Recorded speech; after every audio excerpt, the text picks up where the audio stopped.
Olá, meus irmãos, sou Norberto Peixoto, estou falando do grupo de Umbanda Triângulo da Fraternidade.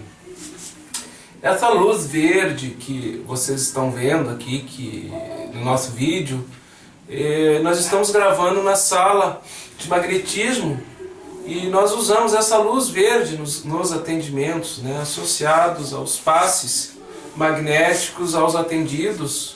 Esse trabalho é feito às terças-feiras. E durante as nossas sessões, essa sala também ela é utilizada para atendimento fraterno. Quando eventualmente um ou outro consulente precisa conversar de uma forma mais reservada, mais demorada um pouco, são atendidos nesta sala aqui. Na oportunidade de hoje, nós queremos falar um pouco primeiro, do nosso amor aos orixás. Aprendemos ao longo dos anos ter muito amor por essas potestades divinas, por esses enviados, né? No caso os falangeiros, os espíritos que atuam nas vibrações dos orixás e dos orixás em si como divindades, aspectos divinos do Criador, né? Desdobramentos vibratórios de Deus, que seria um Deus único de toda a humanidade. O nosso entendimento, embora a gente possa ter denominações diferentes, é um único Deus que irmana o universo, o cosmos, e temos o entendimento que ao longo do tempo, você compreendendo o orixá, você compreendendo a psicologia que envolve dentro dos seus ensinamentos milenares, panteão que vem com seus mitos, né? Desde da antiga África, que é a principal influência no nosso país, é um tratado muito inteligente, digamos assim, que a espiritualidade nos deixou para evoluirmos, né? Junto a essas divindades, digamos assim, né? Para nós os orixás. Hoje estamos um pouco tristes. Temos verificado, e não poderia ser diferente, porque os meios de comunicação, os meios de mídia são um reflexo, uma caixa de ressonância da nossa sociedade, das coletividades e ainda de como nós percebemos o sagrado, vivenciamos a espiritualidade. E não poderia ser diferente quando falamos de orixá. Independente de denominação religiosa, nós temos notado hoje um aviltamento, né? Uma degradação da magia dos orixás por pessoas despreparadas, que se dizem bruxos, magos, feiticeiros e também sacerdotes que utilizam, por exemplo, a internet para literalmente venderem a magia de forma mais aviltada, ensinarem trabalhos mágicos em nome do orixá. Quando usam o nome de Oxum para separar casais, usam o nome de Ogum para conseguir facilidades ou riquezas extemporâneas, iludindo as pessoas, né? Utilizam elementos invocando os orixás, ensinando as pessoas simpatias para causar impotência, tirar inimigos do caminho, fazer amarrações, unir casais que estão brigados ou em processo de separação, ou ao contrário, desunir um casal para que um terceiro fique com um dos seus compartes, né? Nós vemos isso com tristeza, não em função dessa simpatia, desses trabalhos ou desses feiticeiros ou bruxos da nova era, ou magos, que usam de forma aviltante isso, um comércio, né, online, de graças e facilidades espirituais. Mas, acima de tudo, por usar o nome do orixá. E vinculando ao orixá, acaba, de uma maneira geral, desmerecendo todas as religiões que utilizam os sagrados orixás. E nesse bojo, nesse meio Umbanda. Porque para o leigo de outros tratados religiosos, de outros credos, eles acabam, por associação e por desconhecimento, generalizando, né? como se todo umbandista praticasse uma magia degradante, uma magia viltada, e que não respeita o outro no sentido do seu merecimento, do seu livre-arbítrio, que para nós são independentes de religiões ou de opções religiosas, né?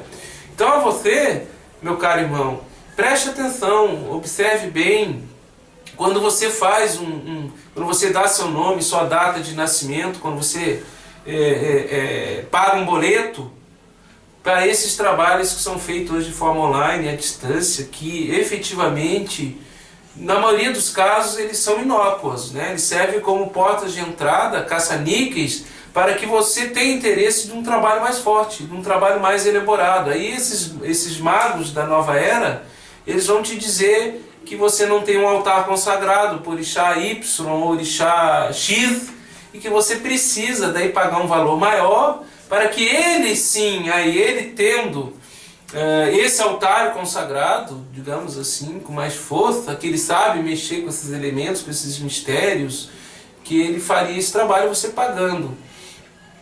Quais seriam as consequências possíveis, por exemplo, não vou nem falar desses que elaboram o trabalho, porque isso aí Xangô, a espiritualidade superior, no momento de merecimento de cada um, na sua caminhada, vão estabelecer os julgamentos que são necessários, não é a nós, ainda na matéria, tão limitados, que cabe a julgar quem quer que seja, mas nos exigimos compartilhar algumas impressões, como por exemplo, você que faz esse trabalho, que contrata, quais seriam as consequências?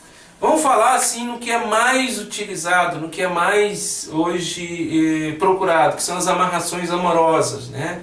Você unir com o seu cônjuge, seu namorado, seu noivo, enfim, que brigou com você abafar e unir, né? Amarrar essa pessoa a você, ou você causar a separação de um terceiro para que ficar com um dos seus consortes, né? Isso aí é o que tem mais, a gente vê assim, mais procura, principalmente nos canais aí que hoje tem no YouTube e nesses serviços online, né, serviços online espirituais. Mas qual seria a consequência? Suponhamos que você consiga, através de um trabalho desse, ficar realmente com uma pessoa. Você contrata esse trabalho, o mago, ele vai lá, através de imprecações, de mantras, de palavras, ele consegue, né, conjurar, fazer um conjuro e mobilizar forças espirituais, e que espíritos, digamos assim, menos esclarecidos da lei do Cristo, desocupados do mundo espiritual, que se unem em torno desses serviços mágicos para prestar serviço, se alimentarem dos fluidos que ali são movimentados. Digamos que através dessas imprecações, desses conjuros, eles consigam, esses espíritos, irem até o alvo, a pessoa que se quer que mude de opinião, e eles ficam ali o tempo todo trazendo lembranças para a mente, né? Fixando painéis pictóricos de imagens junto àquela pessoa que quer que fique junto o tempo todo, e digamos que essa pessoa mude de ideia, e através dessa influência mental ele não consiga discernir, perceber seus verdadeiros sentimentos, né? E distorce o seu livre-arbítrio, ele toma decisões influenciado, digamos, por essas consciências espirituais externas, né? Por essas fixações mentais, por esses pensamentos, por essas induções que vão contra a mente do alvo, e ele acaba, digamos, retornando com uma namorada, com uma noiva, e acaba casando. E aí vem os filhos, e alguns anos depois a inevitável separação ou a infelicidade dos cônjuges, né? Ou a infelicidade se aquilo não estava dentro de uma programação kármica para que ficassem juntos. E aqueles espíritos que já encarnaram? E aqueles que estavam programados, determinados, serem filhos de uniões que já vinham, né, mais ou menos alinhavadas no mundo espiritual para ocorrerem, e você foi lá e destruiu isso, distorceu. E aí, quais são as consequências disso? Quem é que responde por isso? vamos responder no mundo espiritual, né? Quando nós não estivermos mais nesse escafandro grosseiro, nesse corpo físico transitório, porque nós, no nosso imediatismo, no nosso senso de urgência, a gente só vê a nossa felicidade, o nosso prazer aqui e agora. Nós não pensamos nas consequências, né? Quando nós aviltamos a vontade ou a opinião de um terceiro para que ele se renda àquilo que a gente quer que ele faça. O que a gente tem verificado muitas vezes, que aquele lar que se desfaz, né, que causa uma tremenda infelicidade para os filhos, para o casal, e você 5, 10, 12 anos depois, que a família está lá separada, que não se relaciona, não tem uma afetividade, não tem uma união no seio do lar, você não se lembra do trabalho que você fez 10, 11, 12 anos atrás, né? Não vamos nem mencionar a possibilidade de doenças que podem acontecer na família, pelo desvirtuamento da lei de causa e efeito. Então, a gente nesse pequeno vídeo queremos externar a nossa opinião, que os orixás sagrados para nós, que nós amamos, orixá, forças divinas, divindades, espíritos que vêm fechados dentro dessa luz, dentro dessa força do divino, não estão aí à disposição para servicinhos mágicos, trabalhinhos, simpatias que são ensinadas aí num processo de degradação da magia, de popularização e total desrespeito ao direito do próximo e em desconsideração do outro, tudo baseado só no mercantilismo da fé, no imediatismo das pessoas. Esses espíritos que vêm fechados nessas forças sagradas que são os orixás, eles já têm um nível de esclarecimento, de experiência entre as reencarnações muito maior do que o nosso, e eles não estão aí para responder a apelos, né, imediatistas que contrariam a lei divina maior de causa e efeito e de merecimento. Agora, pululam no mundo espiritual espíritos desocupados, né, mistificadores, zombeteiros, que aparecem sempre como uma imprecação, através de uma imprecação mágica, de uma invocação, de um esconjuro, de uma conjuração, através de mantras e de palavras, né, com o nome da pessoa, com os elementos materiais que são utilizados ali, seja fio de cabelo, seja peça de roupa íntima, seja um nome escrito num pedaço de papel ou uma fotografia, outros elementos que são associados.